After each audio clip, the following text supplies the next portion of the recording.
அந்த மனிதன் எதிர்கொள்ளும் சவாலை, அவன் காதலித்ததை, அவனால் மறக்க முடியாததை, அந்த வழிகளை நாவல் சிறுகதை அல்லது கதையில் குறிப்பிடுவதை விட ஒரு உணர்வுபூர்வமாக இந்த கவிதையில் வெளிப்படுத்துவது அந்த மனிதனுடைய இயல்பு. அதனை மிகவும் பாத்திரமாக பாலசுகுமார் அவர்கள் வெளிப்படுத்தியிருக்கிறார். இந்த கவிதை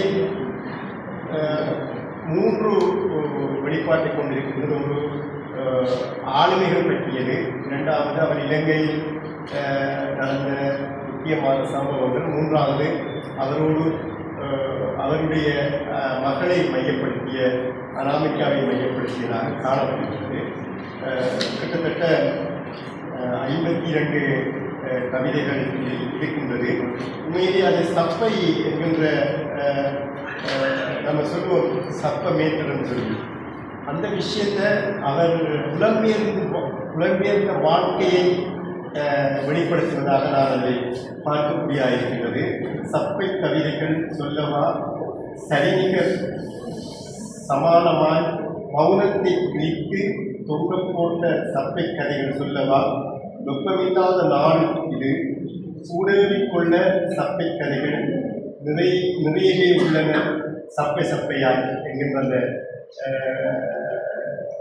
நூலினுடைய, இந்த கவிதை நூலினுடைய இந்த பொருண்மை ஏற்கனவே வழக்கக்கூடிய நவாஜி அவர்கள் குறிப்பிட்டது போன்று, அவர் பிரித்தானியாவில் வாழ்ந்தாலும் அல்லது புலம்பெயர்ந்தாலும் அவருடைய அந்த அந்த அந்த புலம்பெயர் நிலையிருக்கின்ற ஒரு அவல நிலையை இந்த நம்ம அந்த சப்பை மேற்றன் சொல்லுகின்ற அதற்குள் மிகவும் ஒரு ஊடகமாக அதனை வெளிப்படுத்தி இருப்பதற்கு காணக்கூடியதாக இருக்கின்றது. இதில் இந்த கவிதைகள் மரபு கவிதைகளா, நவீன கவிதைகளா என்பதற்கு அப்பால் இதில் மனிதனுடைய உணர்வை வெளிப்படுத்துகின்ற, அவர் வாழ்ந்த காலத்தில் இருந்து இன்று வரையுமான அவர் சந்தித்த விஷயங்களை மிகவும் வெளிப்படையாகவும் காத்திரமாகவும் இதனை கொண்டு செல்கின்றார்.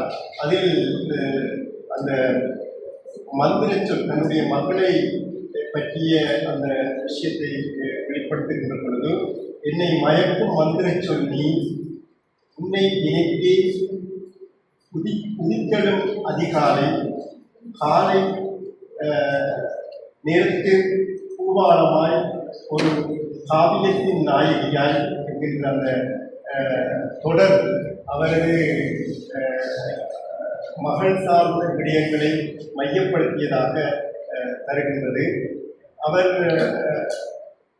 முதலாவது தோழர் நினைவுகளோடு என்கின்ற தலைப்போடு தொடங்கி அப்பூச்சி அவருடைய அப்பூச்சியினுடைய பாடல் என்கின்ற முடிவில் குறிப்பிடுகின்றார். அந்த அப்பூச்சியை விட்டு வைக்கவில்லை.